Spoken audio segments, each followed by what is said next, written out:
give us an update on where the self-driving cars are today and how close they are to being able to drive without a driver.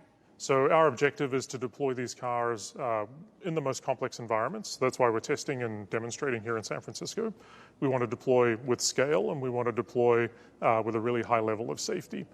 So that's what we're marching towards. We've been moving at a really fast rate of development. That's why we wanted to give people like you an opportunity to experience the cars today, again, operating in this really, really complex environment. So we're moving quickly. We're heading towards commercial deployment in some quarters away from now, and we're really excited about the rate of progress. Some quarters, how many quarters? Some number of quarters. Quarters, not years. Okay. So my ride experience was fascinating. Definitely some stopping and starting. I understand it's a complex environment. You know, there were a couple of times where, you know, it tried to merge, but then there was a car there when we jerked back in. There was a time we pulled up to some kids crossing a crosswalk, and you could see the car realizing, oh, this is a long line of children, not just one or two, but it got a little confused. How long will it take to smooth over those kinds of issues? So safety is absolutely the number one priority. And so part of the experience you would have noticed today is that the car is relatively cautious. But again, that's all about safety. And safety will be the defining metric that tells us when we're ready to actually deploy these cars. We're moving really quickly in terms of continued performance improvement. And that's why we want to give people an opportunity to experience the cars today. And then, you know, some number of months from now, people can get another read on where we are and see the rate of change. You know, how do you decide when you're at a point where this car would make the same decision that a human driver would? Well, that's really what we're aiming for. We understand pretty well human driver level of performance, and we want to make sure that we can deliver that same level of performance and, frankly, better over time.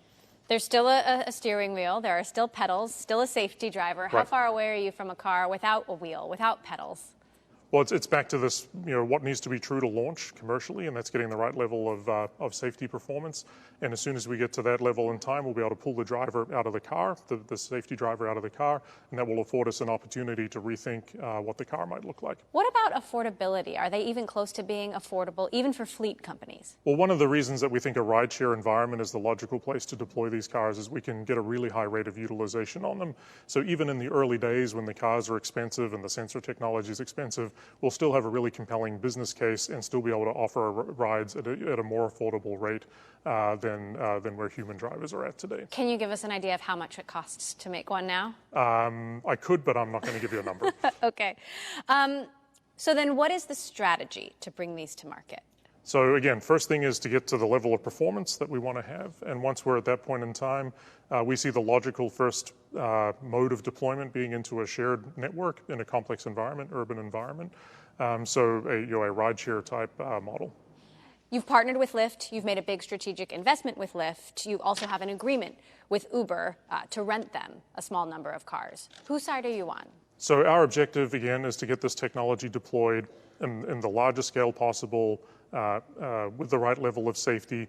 As we think about how we ultimately do that, we could have one partner. We could have more than one partner. We could potentially have no partners at all. What do you think you'll have? I mean, what looks like the most plausible scenario for you? How do you work through those scenarios? I'd say at this point in time, all options remain open. As we get closer and closer to commercial launch, that those plans will begin to crystallize. Now, you know, we see the iterations of the various cars here. You know, looking towards the next iteration, how do you get the equipment smaller and sleeker? How do you make it look more like just another car on the road? So what we're doing here is we're iterating at an unprecedented pace. So you see 3 generations of car here. We're working on a 4th generation right now. All of that's happened in less than 18 months, which is a really rapid hardware iteration cycle. And we're going to continue those iterations, you know, as we get closer to and through commercial launch, and frankly afterwards as well. So we're going to keep that moving. How critical is the LiDAR technology, and is it possible to have self-driving cars without it? Right now, we think LiDAR is a really important part of the equation.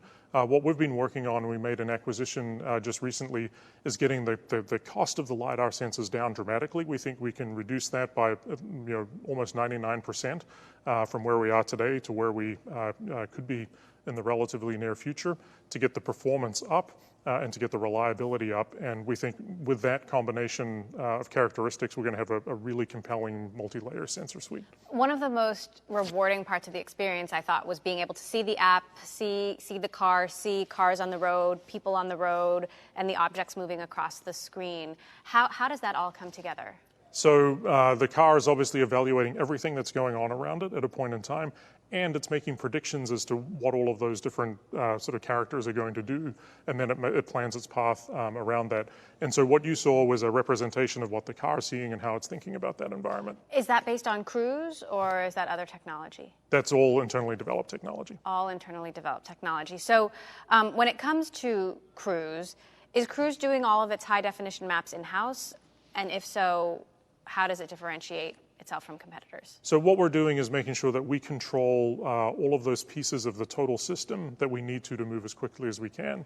So we're doing a lot of our own mapping work. We're doing, obviously all of our own self-driving software and a lot of work on the hardware side. So we want to keep iterating the entire system as quickly as we can, and by controlling all of those pieces, it enables us to move more quickly. Can you give us an update on sales of the Chevy Bolt in general?